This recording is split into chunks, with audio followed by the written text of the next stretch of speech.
नमस्कार। मैं कपिल एक बार फिर आपके सामने।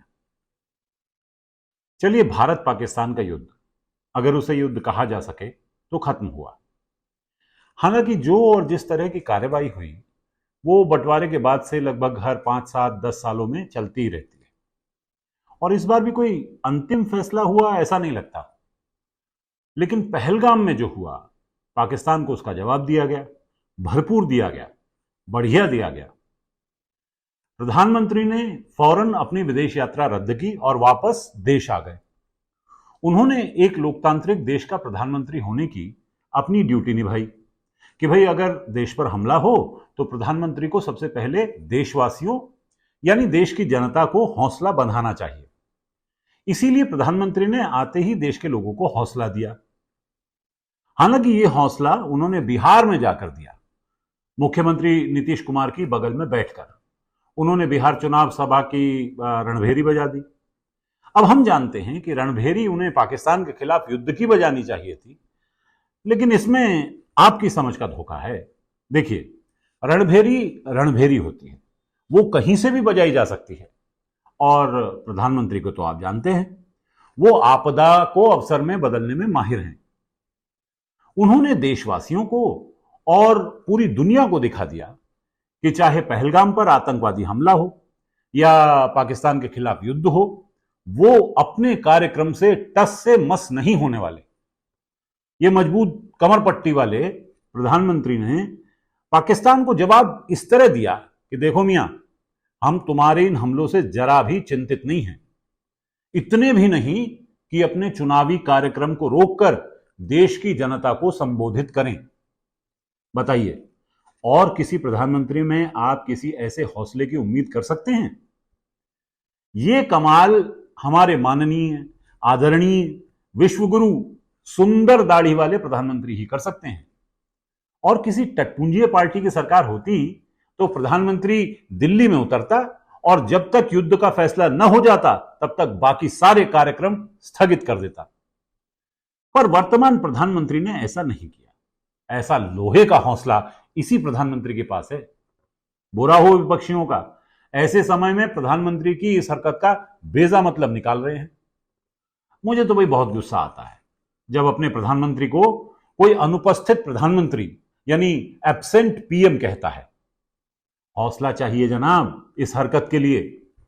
देश पर कोई आतंकवादी हमला हुआ हो और प्रधानमंत्री कहे कि सारे एकजुट हो जाओ, सब एकजुट हो भी जाएं, लेकिन फिर एकजुट होने का नारा देने वाला उस एकजुटता की बैठक से ही गायब हो जाए। इसके लिए हौसला चाहिए जो प्रधानमंत्री के अलावा किसी में नहीं है। सुनते हैं उन्होंने 2 सर्वदलीय बैठक बुलाई और दोनों से ही गायब रहे। देखिए, इसका सीधा सा गणित यह है कि सर्वदलीय बैठकें हाथी के दिखाने वाले दांत थे। विपक्षी पार्टियों के पास कोई अधिकार नहीं, कोई सत्ता नहीं, सिर्फ सवाल और सलाह थी जिनके प्रधानमंत्री को कभी कोई जरूरत पड़ी ही नहीं। और इसीलिए यह कोई महत्वपूर्ण बैठकें नहीं थी जिसमें प्रधानमंत्री का होना जरूरी होता। सलाह हमारे प्रधानमंत्री ने किसी की कभी मानी नहीं आज तक, और सवालों के जवाब तो उन्हें लिखकर भी दिए जाएं तो भी वो गड़बड़ कर देते हैं। और जब मैं स्ट्रेंथ की बात करता हूं तो मेरे लिए S stand for spirituality, T stand for tradition, trade and technology, R से रिलेशनशिप, ई से एंटरटेनमेंट यानी हमारे मूवीज हैं, हमारी कल्चरल एक्टिविटी है, हमारे डांसेस हैं, हमारा म्यूजिक है, हमारे म्यूजियम्स हैं, और ए से आर्ट, एन से नेचर, हिमालय हमें जोड़ता है, प्रकृति हमें जोड़ती है, और एच से हेल्थ सेक्टर। ये स्ट्रेंथ इन अक्षरों के साथ हमारी पूरी योजना हम बना सकते हैं।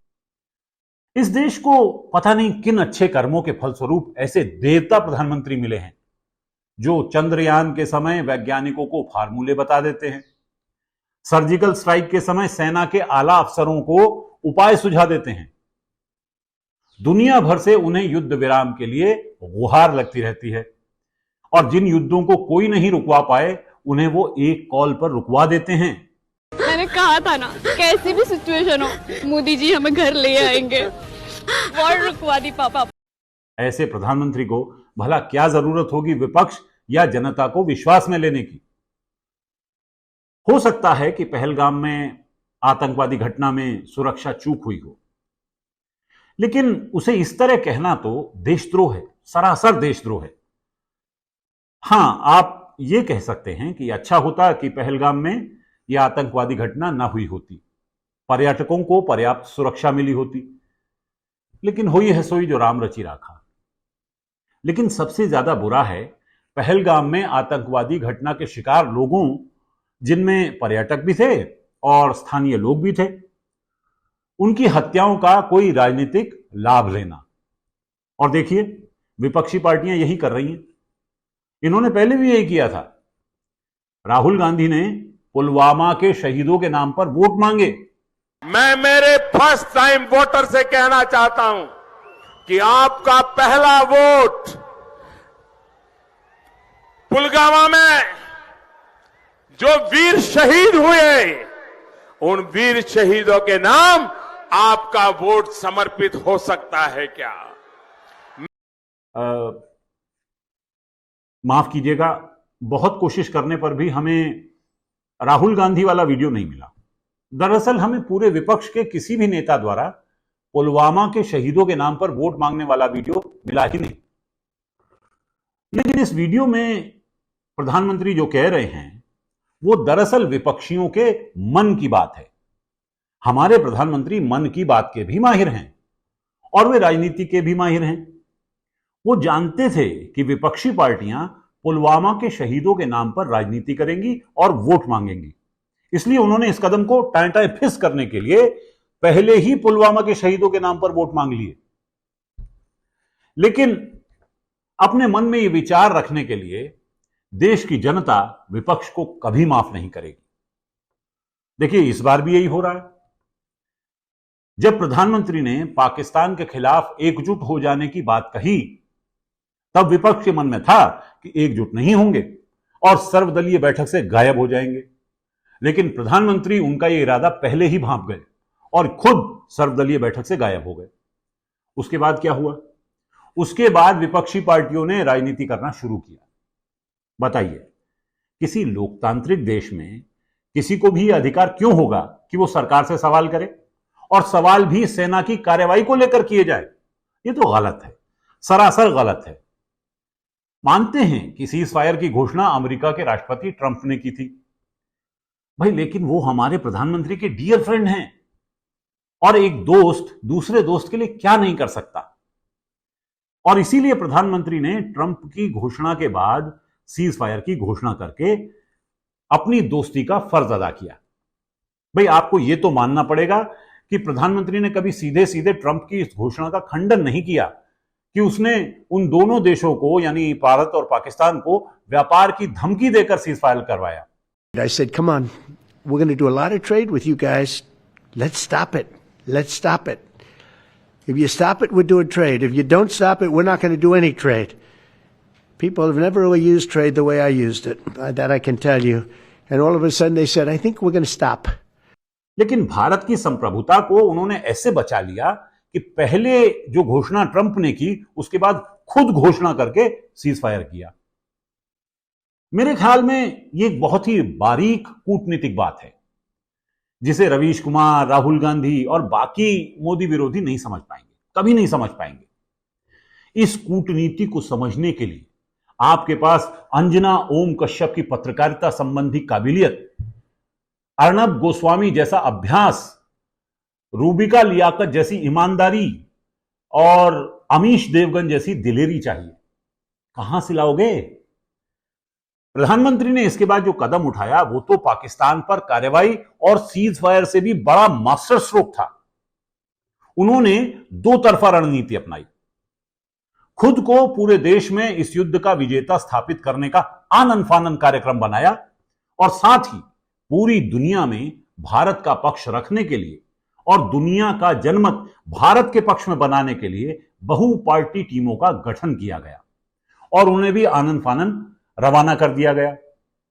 अब इस तरह एक तरफ तो पूरी दुनिया में ये टीमें मोदी को स्थापित करेंगी और यहां मोदी पूरे भारत में खुद को स्थापित करेंगे। सुनते हैं कि ये टीमें विदेशों में जाकर वहां के भूतपूर्व मंत्रियों, नौकरशाहों और राजनयिकों से मिल रही थी और उनसे भारत के बारे में अच्छी अच्छी बातें कह रही। लेकिन महत्वपूर्ण यह है कि ये टीमें वहां जो भी मिल रहा है उन्हें यह समझा रही हैं कि मोदी कितने प्रभावशाली व्यक्ति हैं और वो कितने अच्छे प्रधानमंत्री हैं। पूरे देश में मोदी फौजी वर्दी पहने जेट से निकलते हुए का पोस्टर छपवा दिए हैं। ऐसा लगता है कि बस अभी अभी पाकिस्तान पर बम गिरा कर आए। गुजरात में रैली किए तो खुद कर्नल सोफिया कुरैशी के परिवार वालों से अपने ऊपर फूलों की बारिश करवा ली। अच्छी बात है। इसमें मेरा बस यह सुझाव है कि जहां प्रधानमंत्री बैठे थे, माने वो जीप या कार, उसकी जगह अगर मोदी हाथी पर होते तो क्या ही शानदार दृश्य होता। वाह, मजा ही आ जाता। जैसे एक राजा युद्ध जीत कर आया हो और जनता उसके ऊपर पुष्प वर्षा कर रही हो। और ये जो सवाल हैं आपके कि युद्ध की जानकारी जनता के साथ, विपक्षी पार्टियों के साथ शेयर करनी चाहिए, ये नाजायज सवाल है। आप सवाल पूछ रहे हैं कि बताइए, पाकिस्तान का दावा है कि उसने हमारे जेट मार गिराए, बताइए हम आपको क्यों बताएंगे? और जिसने बताया उसने घोर इनडिसिप्लिन किया है और उसे इसकी सजा मिलनी चाहिए। किसी विदेशी चैनल पर बोल दिया कि यह महत्वपूर्ण नहीं है कि जेट गिरे, महत्वपूर्ण यह है कि हमने उससे सीखा और फिर जो हमला किया वो सफल रहा। भाई साहब, यह बात बताने से पहले प्रधानमंत्री से पूछना चाहिए था। पूछना क्या चाहिए था? सरकार का रुख समझना चाहिए था।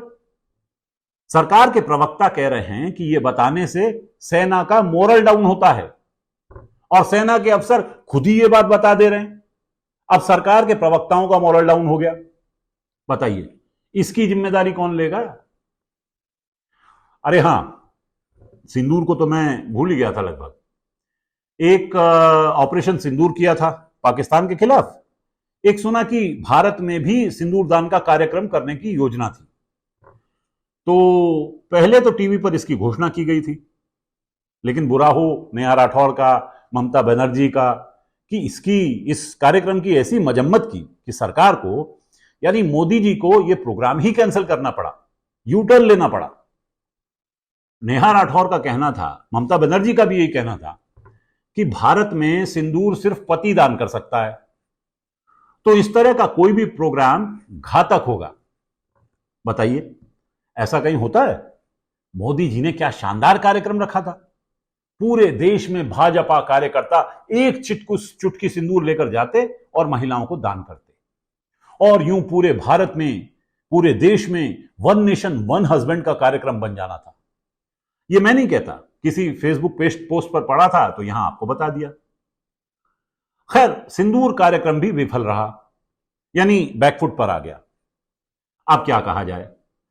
सेना के शौर्य का जिस तरह का भोंडा राजनीतिकीकरण विपक्ष कर रहा है वो वाकई बहुत खराब कदम है। इन्हें मोदी जी से सीख लेनी चाहिए, जो अपने किसी भी भाषण में ऑपरेशन सिंदूर का क्रेडिट नहीं ले रहे। वो पहले ही कह चुके हैं कि मुझे क्रेडिट नहीं चाहिए, मुझे क्रेडिट नहीं चाहिए। देखिए, किसी भी आतंकवादी हमले के खिलाफ अगर किसी का कोई स्टेटमेंट होना चाहिए तो वो गृह मंत्री का होना चाहिए, जिन्हें हम कई बार देख चुके हैं। ऑपरेशन सिंदूर ना सही, पर गोभी के फूल के साथ अपने ही देशवासियों की हत्या के संबंध में उनकी तस्वीर बहुत लुभावनी थी। हमने तो तभी सोच लिया था कि हम जीत गए। फिर भी मैं ये कहना चाहता हूं कि विपक्ष को ऑपरेशन सिंदूर का पॉलिटिसाइजेशन यानी राजनीतिकरण नहीं करना चाहिए। मोदी जी से सीखना चाहिए कि किस तरह इस तरह की कोई भी हरकत बुरी होती है, देश हित में नहीं होती है। बस आपसे यह कहना था कि ऑपरेशन सिंदूर को दिल में रखिए और सेना के शौर्य के राजनीतिकीकरण के विपक्ष के मंसूबों को फेल कर दीजिए। अब गालिब का वो शेर जो उन्होंने शायद इसी दिन के लिए लिखा था कि वो मांगते हैं हमसे देशभक्ति का सबूत, गौर कीजिएगा, वो मांगते हैं हमसे देशभक्ति का सबूत जो वोट मांगते हैं सेना के नाम पे। ज्यादा वाह मत कीजिए, गालिब का ही शेर है, आपने शायद सुना नहीं है। गालिब अपने जमाने से आगे के शायर थे, समझे। अब जल्दी ही इसे भी लाइक और शेयर करके अपनी देशभक्ति का सबूत दीजिए, ठीक है। अगली बार फिर मिलेंगे, नमस्ते।